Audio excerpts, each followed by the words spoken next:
बरेच जण तुमच्यापैकी थंबनेलला बघून आलेत, अरे यार सारथीच्या प्लॅटफॉर्मवर आज काय नवीन सुख समाधान आनंदी राहण्यासाठी जीवनाची सूत्रे, अशातला काही भाग नाही, याला एक स्पेशल रेफरन्स आहे.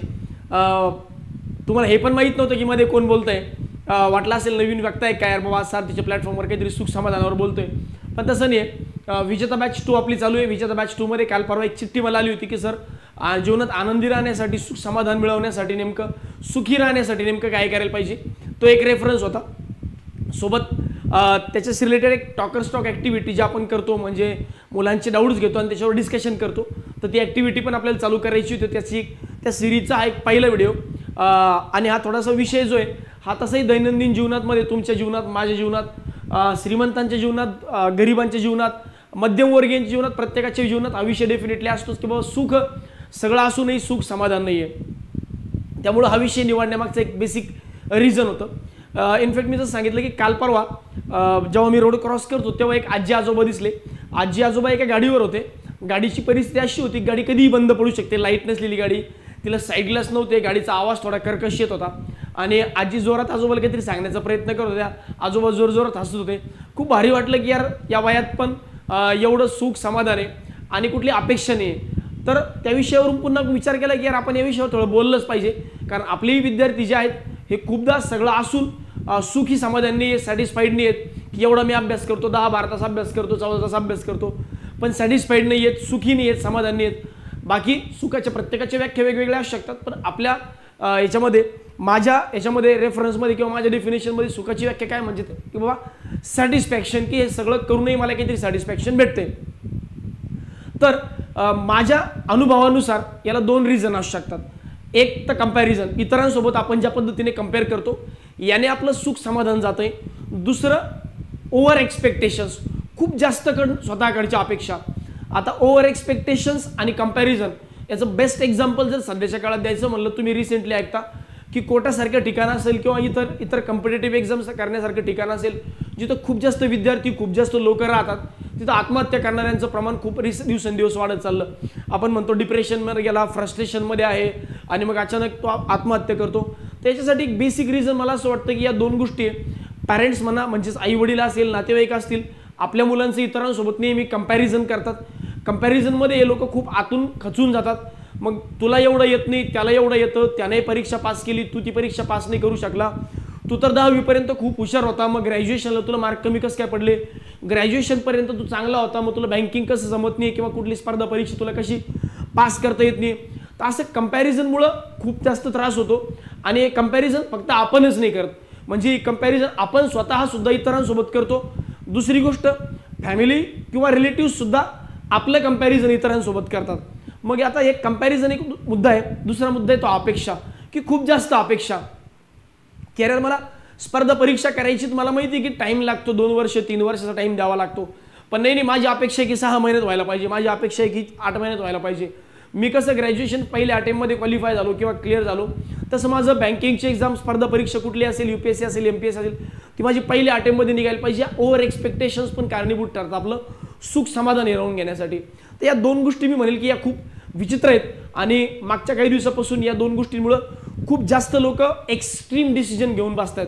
आणि मग एकदा आयुष्यात काही एक्स्ट्रीम डिसिजन घेतलं की वेळ पुन्हा येत नाही आणि ते आयुष्य पुन्हा मिळतही नाही. त्यामुळं हे एक्स्ट्रीम डिसिजन घेण्यापूर्वी 4दा विचार करा.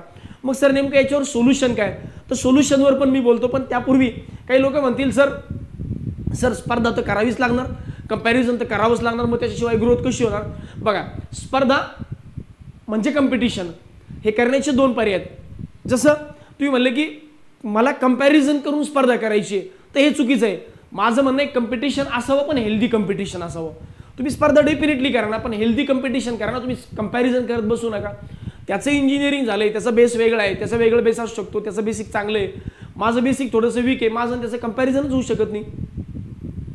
जेव्हा मी लाईफमध्ये काही अचीव करण्याचा प्रयत्न करतो, तर प्रत्येकाचा एक वेगवेगळा अप्रोच आहे, प्रत्येकाची एक वेगवेगळी टेंडन्सी, प्रत्येकाचा एक वेगवेगळी पद्धत आहे. अचीवमेंट प्रत्येकाला मिळते, सक्सेस प्रत्येकाला मिळते, पण प्रत्येकाचा टाईम वेगळा असू शकतो, प्रत्येकाच्या पद्धती वेगवेगळ्या असू शकतात. मग कंपॅरिझन हे कधीच होऊ शकत नाही.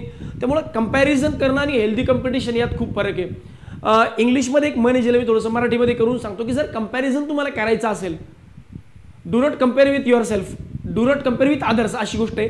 Do not compare with others, compare with yourself, compare with yourself the person you are yesterday, you are yesterday असं म्हणू शकतो आपण.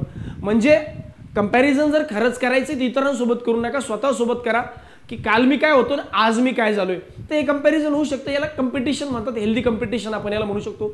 मी त्या दिवशी बॅचमध्येही बोलत होतो, मुद्दाहून मी त्या विषयावर बोललो, तोच व्हिडिओ मी तुम्हाला देणार होतो, पण त्याची क्वालिटी तेवढी चांगली नव्हती. मग विचार केला की जाऊ दे थोडंसं नवीन व्हिडिओज बनवून टाकूया. त्यावेळेस मी सांगितलं की 3 इडियट्स पिक्चर मला खूप आवडतो, मी खूप वेळेस बघितला आहे, कमीत कमी आता वेळेस 10-20 वेळेस तर आरामात तो मूवी बघितला असेल. त्यात तो आपला तो जो तो वांगडू जो आहे म्हणजे आमिर खान त्यासोबतचा जो मित्र असतो जो खूप अभ्यास करतो, कुठले चुरण खातो, पुड्या खातो, अभ्यास करतो, चमत्कारवाला आपला तो हिरो. तर तो जो आहे तो काय करतो, कंपॅरिझन करणं म्हणजे बघा कॉम्पिटिशन कसं असतं. तो काय करतो, ज्या दिवशी एक्झामचा टाइम असतो म्हणजे एक्झाम 2-3 दिवसांवर आलं तर मुलांच्या रूममध्ये वेगवेगळ्या प्रकारचे मॅगझिन टाकतो. तुम्ही बघितलं असेल तर वेगवेगळे मॅगझिन त्यांच्या रूममध्ये टाकून देतो. मग मुलं ते मॅगझिन वाचत बसतात, त्यांचा टाइमपास होतो आणि हा अभ्यास करून फर्स्ट येतो. तर याला मी कंपॅरिझन नाही म्हणणार, मी याला कॉम्पिटिशन नाही म्हणणार, मी याला आगुरी कॉम्पिटिशन मध्ये हे एक अत्यंत मूर्ख मनाचं लक्षण आहे. असं कंपॅरिझन करून असं कॉम्पिटिशन करून तुम्ही सक्सेस नाही होऊ शकत. कॉम्पिटिशन करा ना, हेल्दी कॉम्पिटिशन करा. किंवा एखाद्याचे जर 35 अटेम्प्ट क्वांटमध्ये होत आहेत, मॅथ्समध्ये मी 20 मिनिटात 35 अटेम्प्ट करू शकत नाही, दुसरा करतोय, तर याचा अर्थ तिथपर्यंत जाणं प्रॅक्टिकली पॉसिबल आहे. मग मी माझ्या लेवलनुसार माझ्या पद्धतीने टप्प्याटप्प्याने मी तिथपर्यंत जाईल, याला म्हणतात हेल्दी कॉम्पिटिशन. तर असं हेल्दी कॉम्पिटिशन अगदी नॉर्मल गोष्ट आहे. आता हे झालं मुद्दा. आता पुढचा मुद्दा येतो की मग नेमकं याच्यावर सोल्युशन काय, कसं मी हे टाळलं पाहिजे.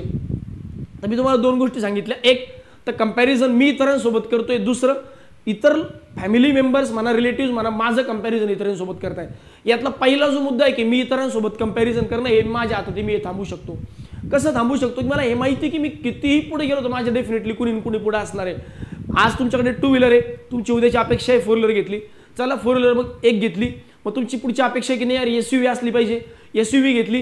नाही यार मग आणखी थोडीशी रेंज रोवर टाईपची असली पाहिजे, रोल्स रॉयस असली पाहिजे, मग ते घेतलं. नाही यार मग आणखी थोडंसं वेगळ्या पद्धतीची स्पोर्ट गाडी एकापेक्षा जास्त गाड्या असल्या पाहिजे. तर हे कंपॅरिझन कधीच थांबणार नाही आहे. त्याला आपल्या स्वतःच्या मनावर आपल्याला स्वतःला आवर घालावी लागेल. आणि यासाठी एक आणि एकमेव पर्याय असतो किंवा सेल्फ कंट्रोल, ज्याला आपण म्हणतो की चला यार ठीक आहे, एवढं भेटलंय ना परमेश्वराच्या कृपेनं, मला 2 डोळे आहेत, मला 2 पाय आहेत. बऱ्याच लोकांना हे पण नाही आहेत. चांगले फॅमिली मेंबर्स आहेत, चांगले मित्र आहेत, चांगली सराउंडिंग्स आहे, या सगळ्या गोष्टी मला भेटल्या. परमेश्वराने एक चांगली काम करण्याची संधी पण दिली आहे. मी माझ्या पद्धतीने काम करतोय, चांगले अचीव करतोय, इतरांसोबत कंपॅरिझन न करता. दुसरं असतं की इतर लोक म्हणजे फॅमिली मेंबर्स म्हणा किंवा रिलेटिव्ह म्हणा, माझं कंपॅरिझन इतरांसोबत करतात, याचा मला खूप त्रास होतो. तर या गोष्टीला मी म्हणेल ignorance is the best policy. याला तुम्ही इग्नोरच करायला शिका, कारण जोपर्यंत तुम्ही या गोष्टी इग्नोर करायला शिकणार नाही तोपर्यंत तुम्ही तुमच्या डोक्यामध्ये कचरा साचून घेताय आणि तो कचरा नेहमी तुम्हालाच खात राहील. त्यामुळं काही दिवसांसाठी, थोड्या वेळासाठी जोपर्यंत तुम्ही स्वतःला सिद्ध करत नाही, स्वतःला प्रूव्ह करत नाही, तोपर्यंत हे ignorance is the best policies आहे. याला थोडंसं तुम्ही अवॉइड करायला शिका. तुम्ही न बोलता सुद्धा अवॉइड करू शकता, काही न बोलता पण आपण भरपूर काही बोलून जात असतो. त्यामुळं याला एक बेस्ट पर्याय असतो की न बोलणे. चला यार ते मला तसे बोलतायत ना, तो त्यांचा प्रॉब्लेम आहे, माझा प्रॉब्लेम नाही, मला माझ्या पद्धतीने त्यांच्याकडून काय घ्यायचं तेवढंच मी घेणार. तर हाच असा मुद्दा होता. बाकी भरपूर टॉपिक्स आहेत टॉकर स्टॉकमध्ये. पुढच्या पद्धतीने पुढच्या वेळेत पण अशाच पद्धतीचे वेगवेगळे टॉपिक घेऊन मी तुमच्या समोर येईल. या संदर्भात या व्हिडिओबद्दल तुम्हाला कसं वाटलं हे कमेंट बॉक्समध्ये लिहायला विसरू नका. आणि या रिलेटेड तुमचे काही विषय असतील तर तेही कमेंट बॉक्समध्ये लिहा, डेफिनेटली आपण त्यावर डिस्कस करूयात.